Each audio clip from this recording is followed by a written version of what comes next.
सुमन जी हैं और मिथिलांचल में लगभग 30 वर्षों से काम कर रहे हैं, खास करके मछली उत्पादन को लेकर। सुमन जी, हम चाहेंगे कि आपके प्रोजेक्ट को देखते हुए हम इस पर बात करें।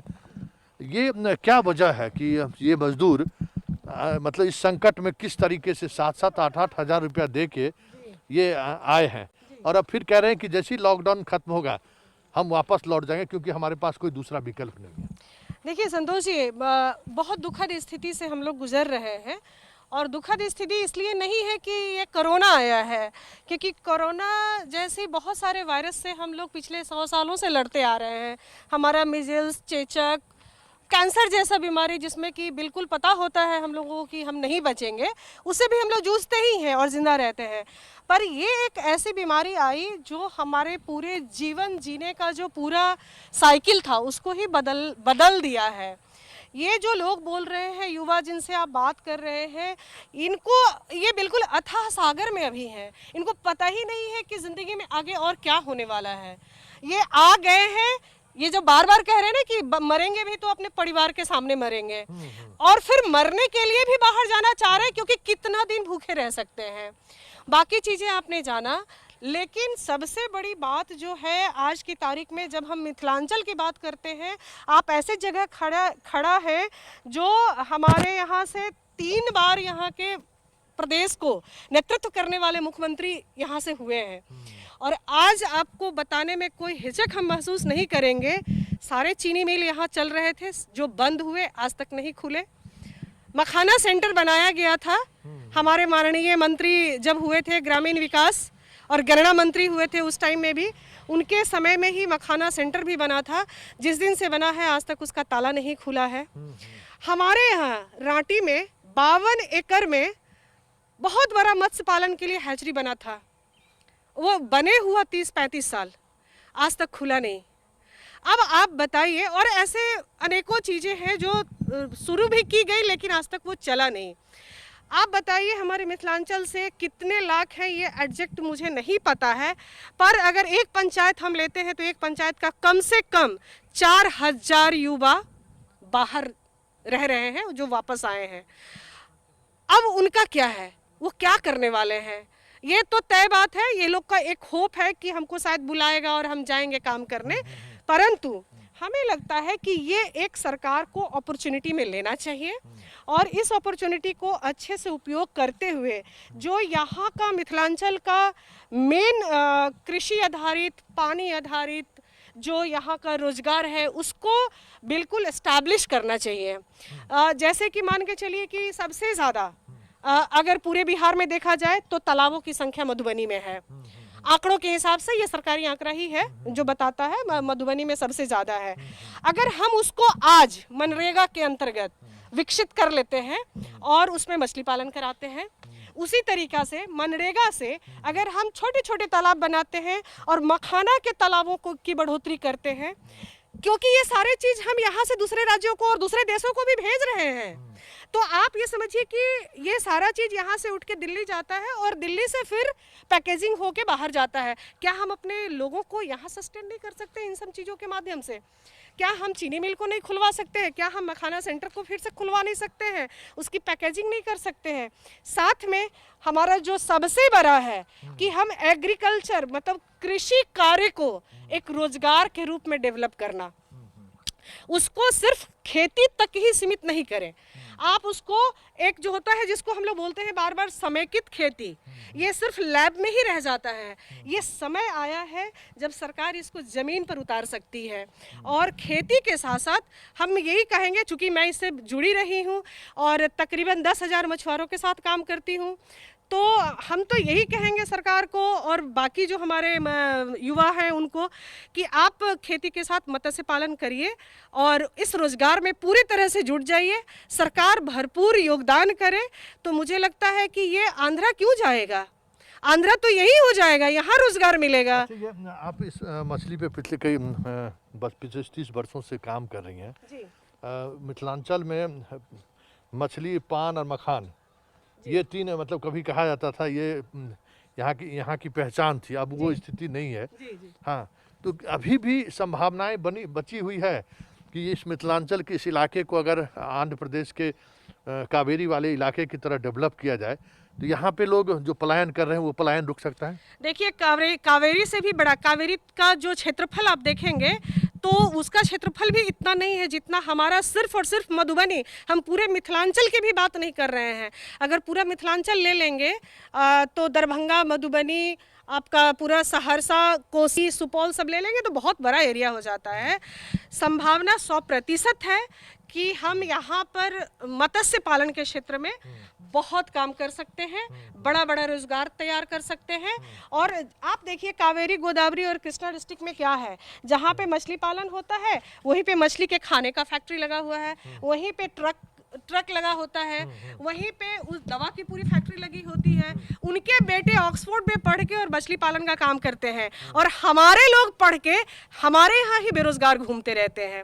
तो ये संभावना बहुत ज़्यादा है। हम फिर से मछली जिसको कहते हैं ना, माछ, मखान और पान, ये तीनों चीज़ को हम लोग बहुत अच्छे से एक अवसर के रूप में देखें और इसको विकसित करें। आप ये समझिए, अभी आप देखेंगे यहाँ से दूर में, आप देखिए तो अभी भी गेहूं लगा हुआ है और गेहूं की थ्रेशनिंग अभी भी चल रही है। आप सोचिए, हमारे यहाँ मजदूर की कमी थी इसलिए इतनी बारिश हुई और गेहूं नहीं कट सका। कितने हमारे पास जमीन है जो ऐसे ही पड़े रह जाते हैं, कल्टीवेट नहीं हो पाते हैं क्योंकि उसको करने वाला कोई नहीं है। अगर हम इसके लिए एक योजना बनाएं कि जो मजदूर है उसको पर डे हम इतना मजदूरी देंगे जो कि उसके जीवन भरण के लिए काफ़ी होगा, जिसके लिए वो भाग के जाता है, वहाँ जाता है तो कम से कम उसको पर डे 300 से 500 रुपया वो कमा लेता है। क्या हम बिहार में उसको 300-500 रुपया नहीं दे सकते हैं पर डे और काम नहीं करा सकते हैं? हज़ारों हज़ार एकड़ ज़मीन जो है ऐसे ही बिना कल्टीवेशन का पड़ा रह जाता है। तो हम उसको अगर विकसित करते हैं, अभी आप देखिए लॉकडाउन है, हमारे यहाँ इतना आम हुआ है, अब आम आप क्या करते हैं, पैकेजिंग करके, प्रोसेसिंग करके भेज देते हैं। अभी तो आपका अवसर है, आप अपने सारे युवाओं को लगाइए उसमें, आम का पूरा बिक्री आप करवाइए, पैकेजिंग करवाइए। यहाँ पे अभी लीची का टाइम है, इतना लीची होने वाला है, आप क्या करेंगे? तो फिर वो एक अवसर है। तो हमारे पास देखिए कृषि आधारित इतनी सारी चीज़ें हैं करने को कि हम उसमें हर व्यक्ति को इंगेज कर सकते हैं। एक बच्चा, एक लड़का है यहाँ का, वो आया और वो बोला कि दीदी बिहार में जो चप्पल हम लोग स्लीपर पहनते हैं ना, उसका कोई फैक्ट्री नहीं है और सब सप्लाई बाहर से आता है। मैं उसका पढ़ाई किया हूँ, अगर आप हमको उसके लिए ऋण मुहैया करवा दीजिए तो मैं बिहार में उसका फैक्ट्री और यहीं पे लगाऊंगा। ये फुलपरास का बच्चा है वो, और मैं उसकी पूरी पढ़ाई किया हूँ और मैं चाहता हूँ, अभी हम लोग उसको सपोर्ट कर रहे हैं।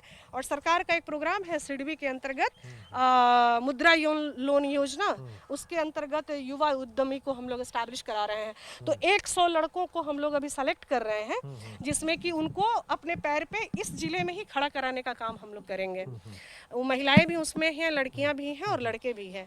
तो सरकार के पास योजना है, योजनाओं की कोई कमी नहीं है, पर उसको क्रियान्वयन कराने के लिए जो एक सही मुकम्मल सोच जो होता है ना, उस सोच के साथ अगर वो आए, और ये एक बहुत अच्छा अवसर है जिसमें कि सारे लोग भी आए हुए हैं, करने वाले बहुत सारे ट्रेंड युवा हमारे पास हैं, हम बहुत कुछ कर सकते हैं। यहाँ की इकोनॉमी, यहाँ के लोग और यहाँ का आबो हवा, इससे बेहतर और कहाँ मिलेगा? हमको तो नहीं लगता है कि नहीं मिलेगा, कहीं मिलेगा। तो हमको लगता लेकिन है। अच्छा एक चीज़ ये बताइए कि सरकार अपने तरीके से काम कर रही है, आप लगभग 30-40 वर्षों से इस फील्ड में काम कर रही हैं। समस्या कहाँ है ये?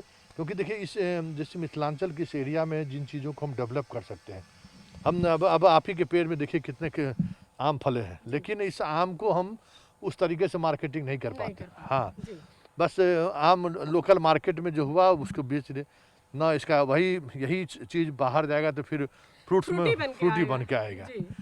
लीची के कमोबेश यही स्थिति रहता है। इसको लेकर सरकार क्यों नहीं कुछ कर पा? मामूली सा देखिए, आम लीची तो जो जाता है सो जाता ही है। हमारा गेहूं होता है और आशीर्वाद आटा कहाँ से बन के आता है और हम लोग कैसे खरीदते हैं उसको? ग्रीन हार्वेस्ट आजकल बिग बाजार में बिकता है, वो गेहूं तो मेरा ही होता है और हम लोग कुछ नहीं कर पाते हैं। किसान हम अभी पिछले 1 महीने से यहाँ देख रहे हैं 1350 और 1400 रुपया में गेहूं बेच दे रहा है। पैक्स में कुछ झंझट है, पैक्स उनका गेहूं ले नहीं रहा है, तो वो बेचारे उनके पास रखने का कोई व्यवस्था नहीं है। हमने अपने मतलब मुझे थोड़ा तकलीफ हो रहा है ये कहते हुए कि इस सरकार में भी हमने मोदी जी से सुना था, जब इलेक्शन का टाइम था उस टाइम पे उन्होंने कहा था कि हम हर पंचायत में स्टोरेज की सुविधा करेंगे।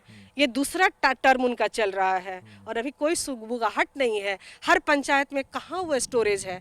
हर किसान जिसके पास वो पूरा साल रख सकता था वो भी बेचने पर मजबूर है, क्योंकि उसके पास तो रहने को घर नहीं है, तो वो बेचारा स्टोरेज कहाँ से करेगा। ये मास्क बनाने का भी काम आप महिलाओं से कर रही हैं? मैं तो पिछले कुछ 1 महीने से लगातार महिलाएं यहाँ पे मास्क बना रही हैं और हम लोग जो भी नीडी लोग हैं उनको हम लोग बांट रहे हैं, यहाँ से लेके पूरे ज़िला तक में।